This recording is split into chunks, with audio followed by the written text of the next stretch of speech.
que o Aracati.net é uma fonte inesgotável de informações e de história a respeito deste município grandioso que, retratado uma vez no Aracati.net, podemos assim falar de tudo que o Aracati foi, é e que certamente será. Boa tarde, professor. Boa tarde, Tácito. Boa tarde, ouvintes e telespectadores da Sinal Comunicação. É um prazer vir aqui contribuir um pouco também com a cultura de Aracati. Como historiador que sou, tenho uma educação toda voltada para isso e utilizo a facilidade que tenho com as ferramentas de informática para facilitar esse conhecimento também para aquela camada da população que não é beneficiada com essa informação de maneira fácil, de maneira abrangente. Muito bem. Professor, o senhor já leciona lá no Salesianos há quantos anos? Há 11 anos. 11 anos já. E o senhor historiador, geralmente o historiador, eu me lembro do Antero Pereira Filho, nosso querido Anterinho, e todos aqueles que têm arquivos a respeito do Aracati, não são muito chegados a essa modernidade tecnológica. O que é que lhe deu para diferenciar? E o senhor uniu o útil ao agradável, a história, o passado, a tecnologia da internet.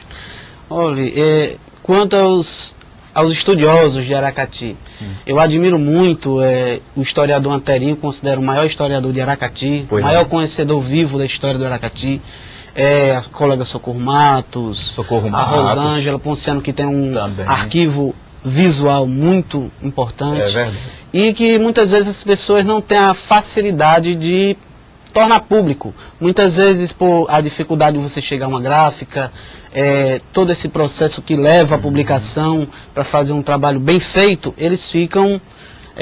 a Socorro conseguiu agora fazer um livro e ainda por causa dessa dificuldade o livro saiu com alguns probleminhas. Inclusive ela está trabalhando até para uma segunda edição bem melhorada do livro.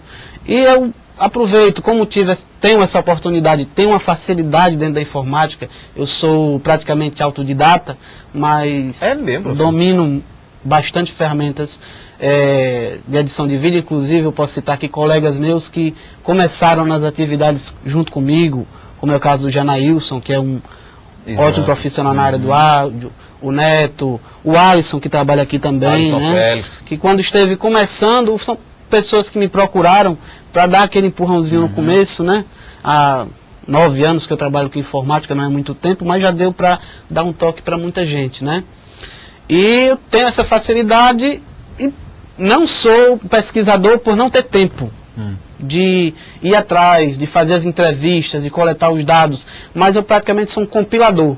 Eu busco essas pessoas que têm essas pesquisas, pego livros, digitalizo esses acervos e jogo no ar para que as pessoas tenham a oportunidade de pesquisar. Um aluno, quando eu trabalhava, hoje eu trabalho com informática, 8 anos eu leciono informática, mas passei 3 anos lecionando História e Geografia aqui em Aracati.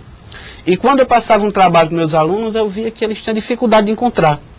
Tem livros muito bons, o Terra Aracatiense, a Coreografia do Aracati, só que os alunos não tinham acesso.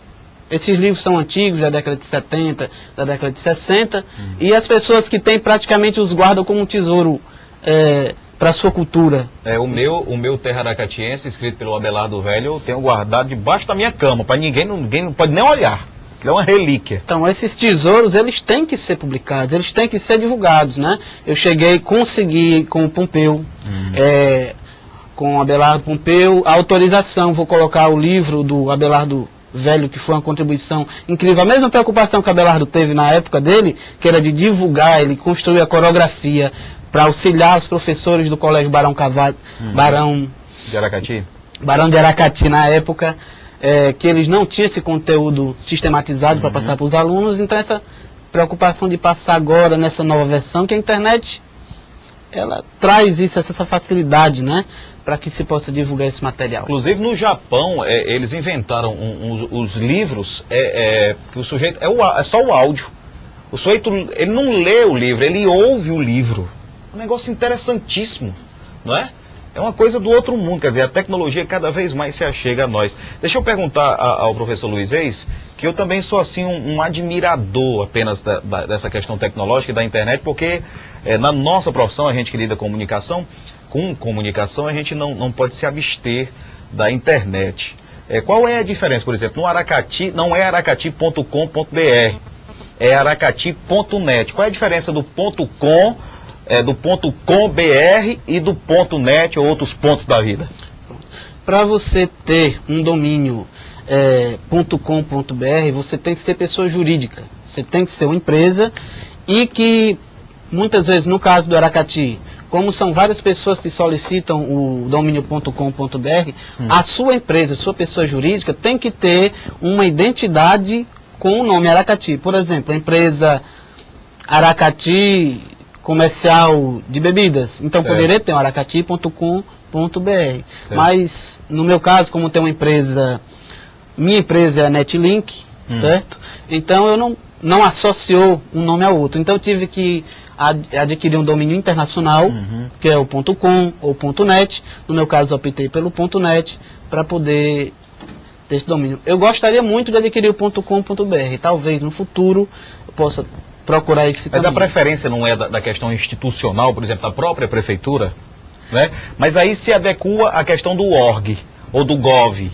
As prefeituras, elas se identificam com o GOV, são governamentais, eles têm o direito praticamente de ter esses domínios, como a prefeitura tem, né? O aracati.ce.gov.br, identifica a cidade, o estado e a nação. O Aracati, eu queria que os nossos caracteres, através aí do nosso querido Clébio, o Alisson Félix, Neto Nascimento, colocassem para nós aí embaixo o endereço, que é www.aracati.net.